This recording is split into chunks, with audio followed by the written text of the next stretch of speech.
Hello student, आज का topic है मांस धातु। तो चलिए देखते हैं मांस धातु के बारे में। इसके पहले के वीडियो वो यूट्यूब में है, आप उसको देख सकते हैं। तो चलिए देखते हैं निरुक्ति। मांस शब्द संस्कृत के मांग धातु से निष्पन्न हुआ है, जिसका अर्थ है मान अर्थात मापन योग्य द्रव्य। ठीक है, जिसका अर्थ क्या होता है? मान अर्थात मापन। तो ये द्रव्य जो है वो मापने योग्य होता है, इसको हम माप सकते हैं। रस धातु एवं रक्त धातु दोनों ही द्रव रूप में होते हैं। तो जो रस धातु हमने देखा, रक्त धातु देखा, दोनों ही लिक्विड फॉर्म में रहते हैं। उसके पश्चात जो मांस धातु होती है वो घनत्व को प्राप्त होती है, मतलब ये थोड़ा सॉलिड फॉर्म में होती है। मांस धातु जो है वो सॉलिड फॉर्म में होती है तथा ये मापने योग्य होती है। जैसे पेशी संख्या बताई गई है, तो ये हम इसको माप सकते हैं ना कि इसमें क्या क्या है। तो पेशी संख्या बताई गई है कि कितनी संख्याएं पेशी की होती हैं, अतः इसे मांस धातु कहा गया है। व्युत्पत्ति। मांस धातु द्रव रूप रक्त से उत्पन्न होती है। तो मांस धातु किससे उत्पन्न होती है? रक्त से। तो हमने पहले ही पढ़ा था कि रस होती है वो रक्त को उत्पन्न करती है और रक्त जो है मांस को उत्पन्न करती है। तो रसाद रक्तम ततो मांसम, है ना। पंच भौतिक रक्त में से पृथ्वी महाभूत की अधिकता प्राप्त कर मांस धातु उत्पन्न होती है। तो जो पांच भौतिक होते हैं वो रक्त में से पृथ्वी महाभूत की अधिकता को प्राप्त कर मांस धातु की उत्पत्ति करते हैं। तो मांस धातु में कौन से धातु की अधिकता होती है? तो पृथ्वी महाभूत की अधिकता होती है। जब इसीलिए मांस जो है वो सॉलिड फॉर्म में होता है, तो इसी वजह से होता है क्योंकि उसमें पृथ्वी महाभूत की प्रधानता होती है। मांसे तो पार्थिवा, पृथ्वी महाभूत की अधिकता होने से मांस में स्थिरता पाई जाती है, घनत्वता पाई जाती है, सॉलिड फॉर्म।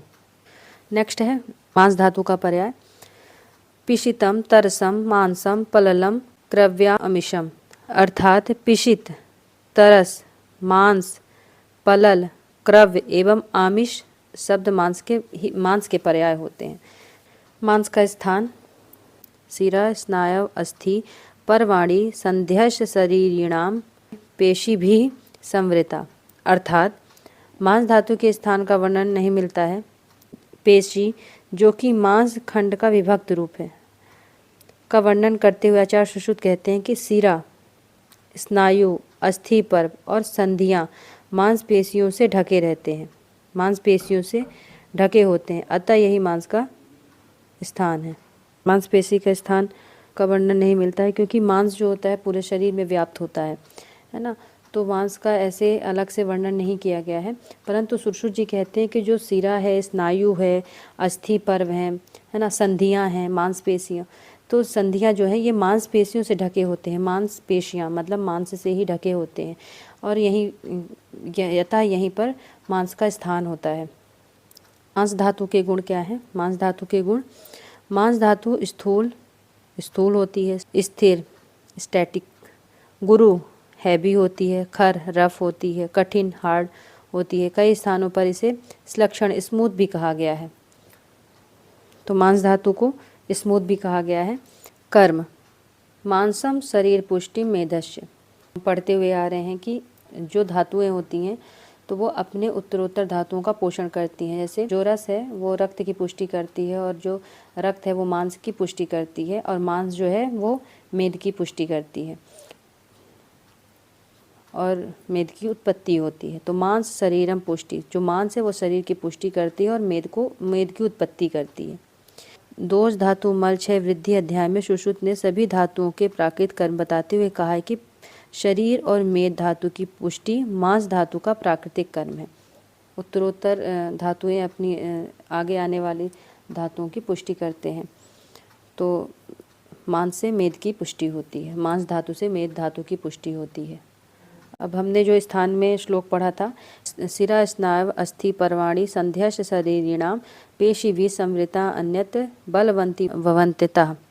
तो हमने उसमें पूरा श्लोक नहीं पढ़ा था, इसमें पूरा श्लोक दिया हुआ है। अर्थात शिरा, स्नायु, अस्थि पर्व तथा संधियां ये सब मांस पेशियों से ढके रहते हैं तथा इसी कारण बलवान होते हैं। अतः शिरा, स्नायु, अस्थि पर्व और संधियां को बल प्रदान करवाना भी मांस धातु का विशिष्ट कर्म होता है।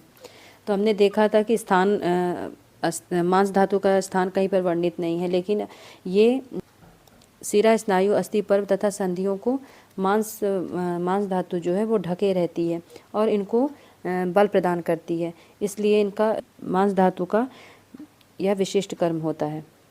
आचार्य वाग्भट ने धातुओं के श्रेष्ठ कर्मों का क्रमानुसार वर्णन करते हुए लेपन को मांस धातु का श्रेष्ठ कर्म बताया है। तो हमने इसके पहले वाली क्लास में सभी धातुओं के श्रेष्ठ कर्म बताए हैं। यूट्यूब पर वीडियो अपलोड है, आप उसको जाकर देख सकते हैं। मांसाद वसा त्वच सटचा, अर्थात वसा और 6 प्रकार की त्वचा मांस धातु की उपधातुएं हैं और मांस द्वारा ही पोषित होती हैं।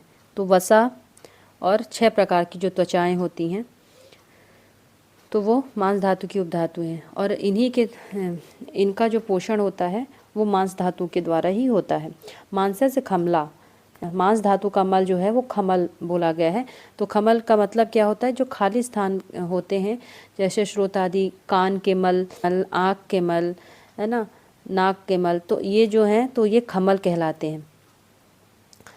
ठीक है, तो मांस धातु का जो मल होता है वो खमल होता है और खमल का मतलब होता है कि जो खाली स्थानों में मल पाया जाता है उसे खमल कहते हैं। मांस धातु के सभी कर्मों को एक साथ हम देखते हैं। लेपन, कवरिंग श्रेष्ठ कर्म होता है, शरीर की पुष्टि करता है, मेद की पुष्टि करता है। अपने मांस धातु के बाद जो अगली धातु होती है मांस धातु इसकी पुष्टि करता है, मतलब मांस से मेद की पुष्टि होती है और मेद से अस्थि की पुष्टि होगी। शिरा स्नायु अस्थि पर्व संधियों को बल प्रदान करता है। ठीक है, तो इनको कवर करके रखता है और बल प्रदान करता है। उपधातु क्या है? वसा और त्वचा, सट त्वचा। ठीक है, खमल रूपी मल की उत्पत्ति, ये सब मांस धातु के कर्म है। तो खमल, तो मांस धातु का मल क्या है? तो खमल होता है। मांस व स्रोतस, स्रोतस फर्स्ट पार्ट का टॉपिक है, मांस धातु में देखेंगे इसको, लेकिन अगर आपको स्रोतस को पढ़ना है तो यूट्यूब पर उसका वीडियो अपलोड है, आप वहां जाकर देख सकते हैं। ठीक है, तो स्टार्ट करते हैं। तो मांस व स्रोतस का मूल क्या होता है? आचार्य चरक जी का श्लोक है, मांस वहानाम च स्रोतसाम स्नायुर्मूलम त्वचा। मांस व स्रोतस के मूल क्या हैं? स्नायु और त्वचा है। सुश्रुत जी का श्लोक है, मांस वहे द्वय तयोर्मूलम स्नायु त्वचम रक्तवाहश्च धमन्या। सुश्रुत के अनुसार स्नायु और त्वचा, तो चरक जी ने भी स्नायु और त्वचा बताया है और सुश्रुत जी ने भी स्नायु और त्वचा बताया और उसके साथ में रक्तवाही धमनियों की भी गणना की है।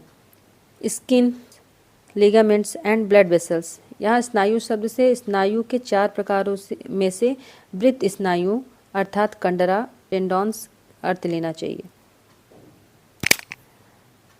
तो स्नायु अभी आप आगे पढ़ेंगे, जब इसका उपधातु आएगा तो आप वहाँ देखेंगे। आगे देखते हैं मांस धातु की उत्पत्ति। रसाद्रक्तम ततो मांसम, रस से रक्त तथा रक्त से मांस की उत्पत्ति होती है।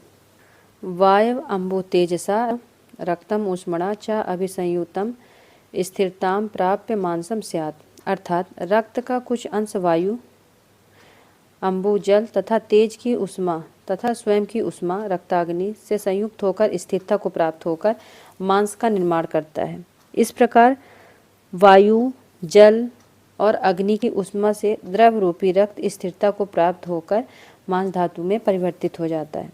रक्त में पंच महाभूत जो होते हैं तो कुछ कुछ अंश में वायु, जल, तेज की उष्मा जो है तथा स्वयं की उष्मा रक्ताग्नि से संयुक्त होकर स्थिरता को प्राप्त होता है।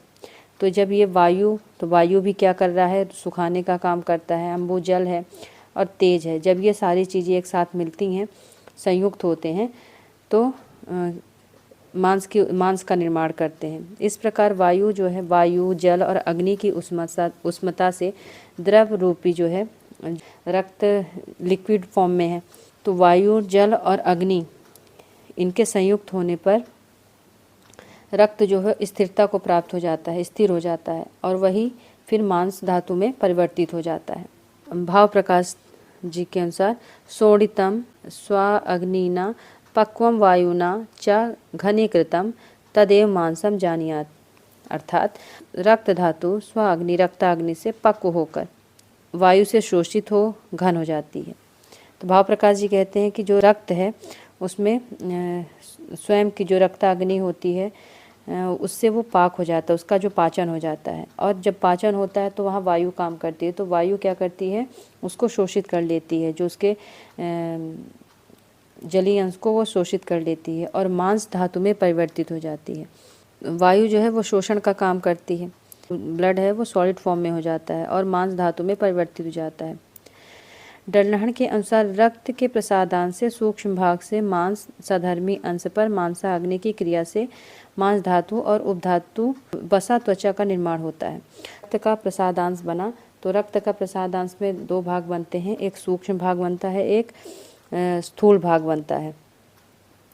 तो सूक्ष्म भाग के मांस में साधर्मी अंश पर उसी के समान अंश में मांसाग्नि की क्रिया होती है और उसी से मांस धातु और उपधातु का निर्माण हो जाता है। तो उपधातु क्या है, मांस धातु की उपधातु क्या है, वसा और त्वचा का निर्माण होता है। तो ये रक्त का प्रसादांश, रस से रक्त बनता है और ये रक्त का प्रसादांश बना तो रक्त स्थूल और सूक्ष्म, ठीक है। तो स्थूल जो होता है वो एक ही जगह पर रुककर वो वहाँ का पोषण करता है। सूक्ष्म भाग से मांसाधर्मी अंश बना और उपधातु बना, और मांसाधर्मी अंश जो है उसमें मांसाग्नि की क्रिया होती है तो उससे सार भाग और किट्ट भाग बनता है, सार भाग या प्रसाद भाग। तो सार भाग से क्या बना, स्थूल मांस और सूक्ष्म। तो अब स्थूल तो वहीं पर रह जाती है और जो सूक्ष्म भाग होती है वो मेद सधर्मी अब आगे आने वाली धातुओं का निर्माण करेगा, और सूक्ष्म भाग से जो उपधातु बना मांस का तो वसा और त्वचा ये उपधातु बनती हैं।